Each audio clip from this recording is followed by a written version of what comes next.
faith book, the book of faith, the Word of God, the Bible.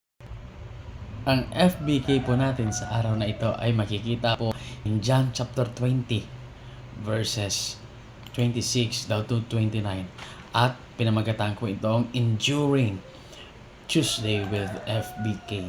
In John chapter 20 verses 26 down to 29, makikita po natin dito one of the most personal and powerful resurrection encounters recorded in the scriptures. Dito, makikita po natin that after resurrection, Jesus had already appeared to the disciples.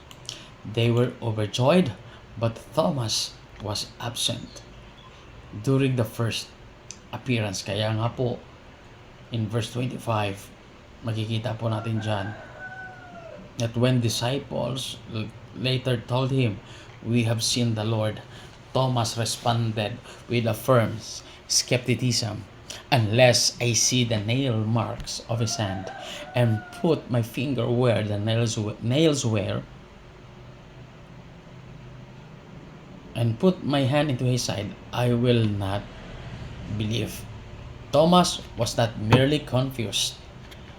He was wounded by disappointment.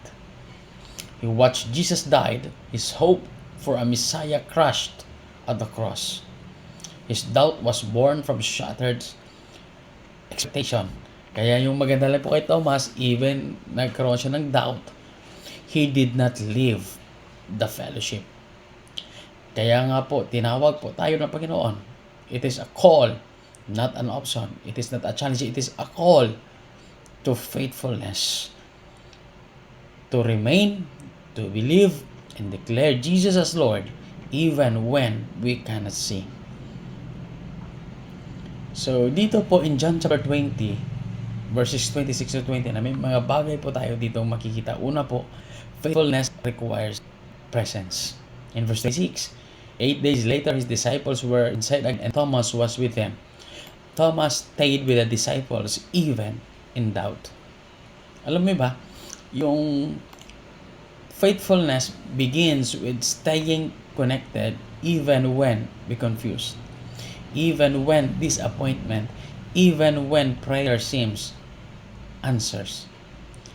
Alam niyo ba that God is faithful? Hindi yan nagbabago. He is the same from yesterday, today, and forever. Kaya yung tawag po natin ng Panginoon sa atin to become a call to faithfulness. Bigyan po natin ng bigat, bigyan po natin ng diin. Kasi nga po, faithfulness means showing up in worship, in prayer, in obedience, even when feelings fluctuate.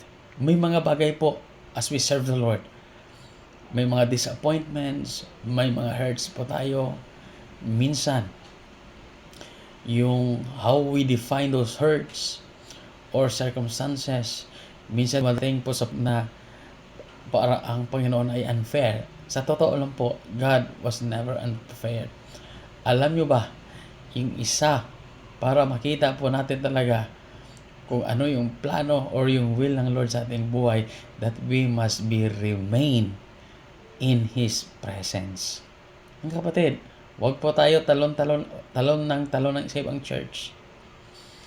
Kung saan po tayo tinawag ng Panginoon, kung saan po tayo nilagay ng simbahan o sa bahay-sambahan ng Panginoon, we should remain faithful.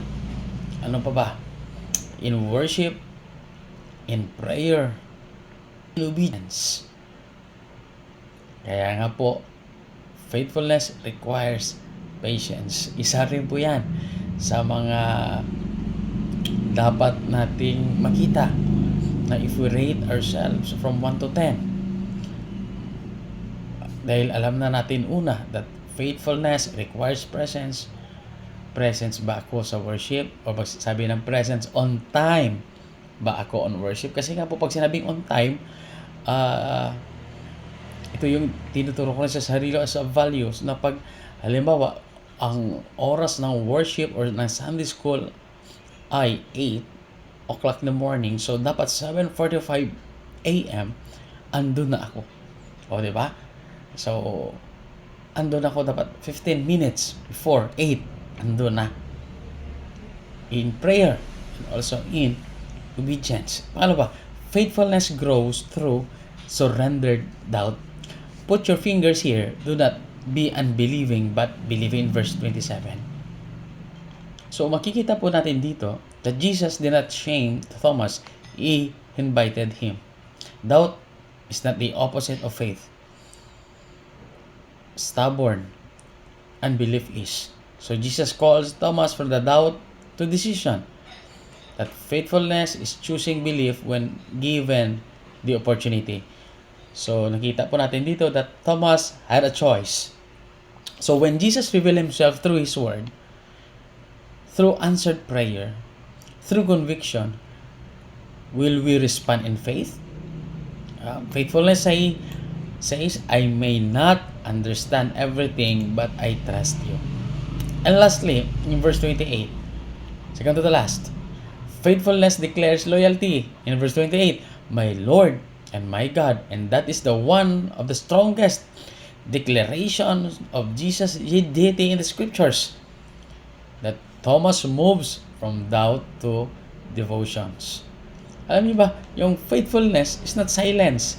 It is declared allegiance. Hindi na po yan not just I believe you exist, but you are my Lord. So faithfulness means Jesus is Lord over our decisions. Jesus is Lord over our plans. Jesus is Lord over our priorities. Alam niyo ba, nung tinanggap natin si Jesus as our Lord and personal Savior, uulitin ko lang po, kung pagtanggap po natin sa Panginoon, it is not enough na yung kaligtasan lang or being our Savior, but also kailangan din yung Lordship ni Kristo sa ating buhay. Kaya nga po, pag sinasabi na that faithfulness means Jesus is Lord over my decisions, before I make a decisions, before I make a move, ask God or ask Jesus for the guidance, plans, and our priorities. Kaya nga po, lastly, faithfulness without sight is blessed. Blessed are those who have not seen and yet believe. Ito po yung nagpapakita or direktang nagpapakita or nagsasabi sa atin that we were not in the upper rooms. We have not touched the ones, yet we are called to believe. That is why through faithfulness, trust without visible proof. Faithfulness is walking by faith, not by stand. And Jesus still saying today, do not be unbelieving but believing. Faithfulness is staying present, surrendering doubt, declaring Jesus as Lord, and trusting without seeing. The question is not do you have doubts? The question is, will you remain faithful despite them?